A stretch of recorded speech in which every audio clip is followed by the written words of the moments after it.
Hi guys, happy Thursday, and welcome back to part 13 of our Read Aloud Chasing Vermeer, written by Blue Balliett and illustrated by Brett Helquist. If you have not been following along and you would like to catch up, go ahead and click down to my YouTube channel and find the Chasing Vermeer playlist, and you will be able to catch up on parts 1 through 12. Today we are going to start with chapter 19, which is called The Shock on the Stairs. After their visit with Mrs. Sharp and the news about Frog, Petra and Calder couldn't wait to get back to the search. The only remaining part of the university school compound that had paneling was King Hall. The middle school and the high school buildings were too new, and Poppyfield Hall had been carved up into studio and theater spaces.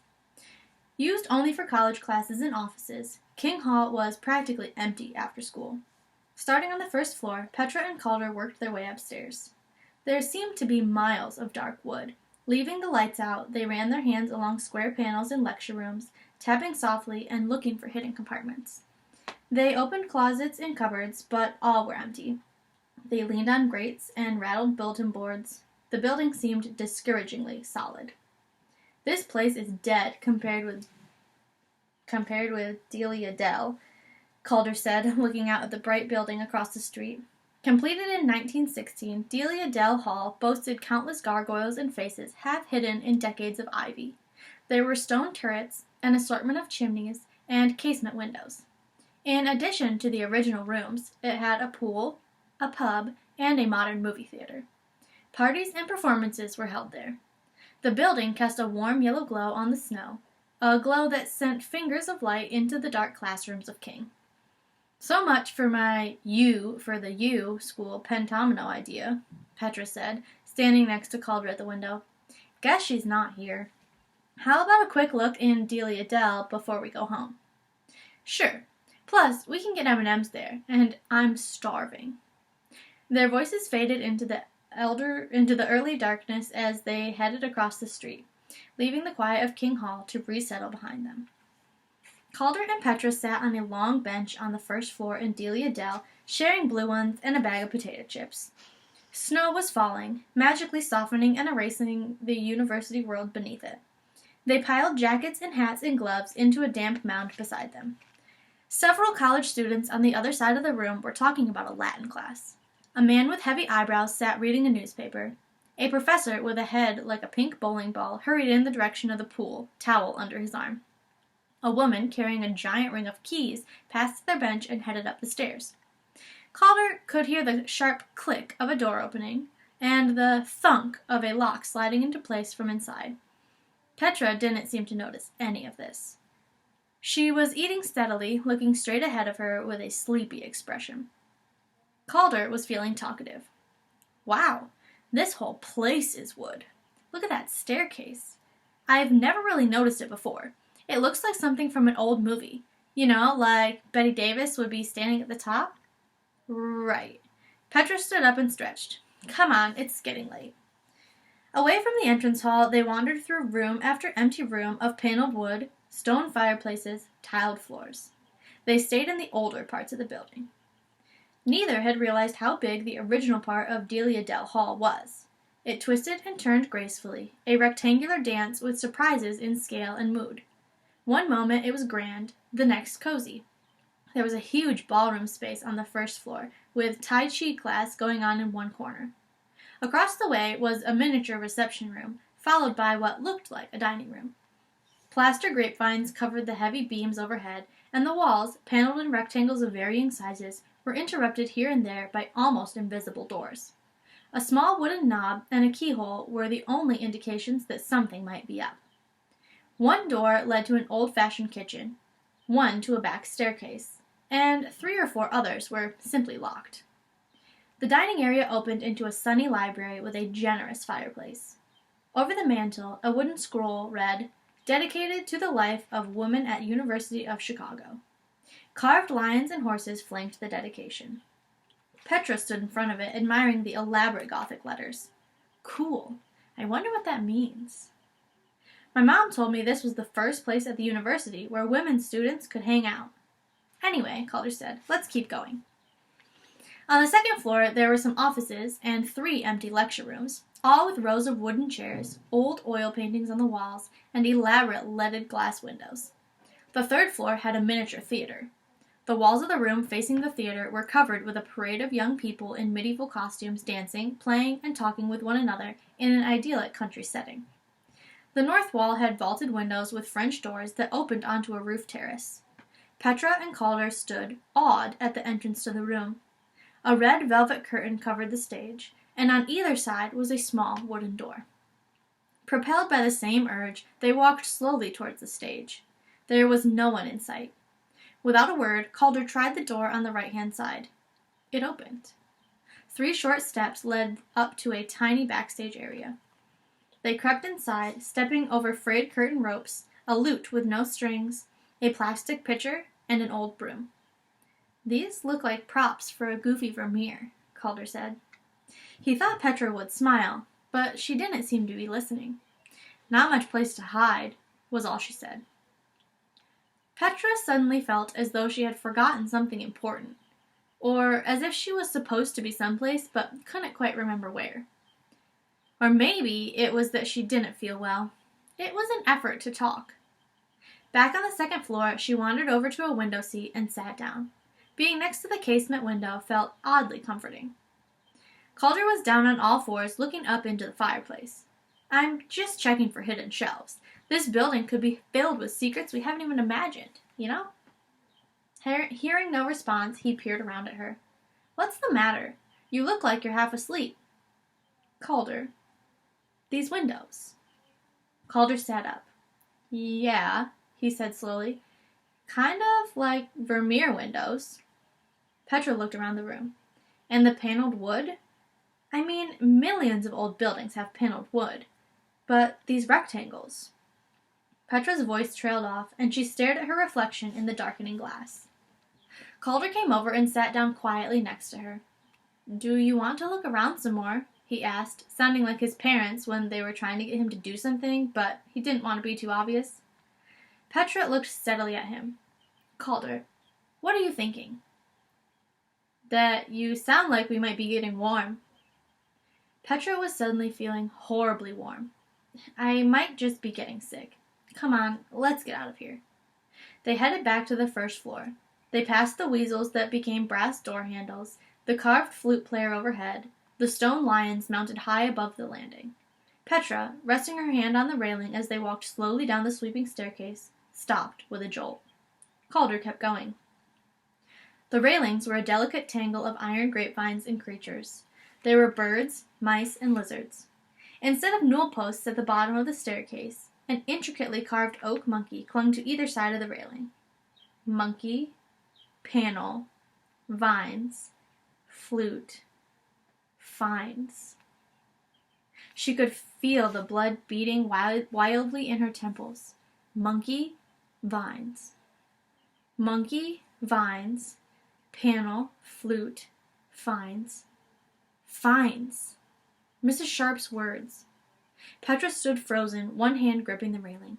She saw Calder pawing obliviously through their soggy clothing for his jacket. She hoped her face wasn't revealing her wild, screaming thoughts. Walk, just walk normally. A man looked up at her as she passed, putting down his paper. Was the world able to feel her heart pounding, her thoughts on fire? She grabbed her things and burst out the door into the merciful dusk. "Petra, what's up?" "Come on!" Calder could hardly keep up with his friend as she half ran, half stumbled through the new snow. She hurried a block east on 59th Street and glanced back. Calder looked back too, suddenly frightened. "Let's go home through backyards. We need to disappear, okay?" Calder walked quickly next to Petra, their shoulders touching. He thought of the P for pray. Or was it pray? The blue shadows of late afternoon were menacing now.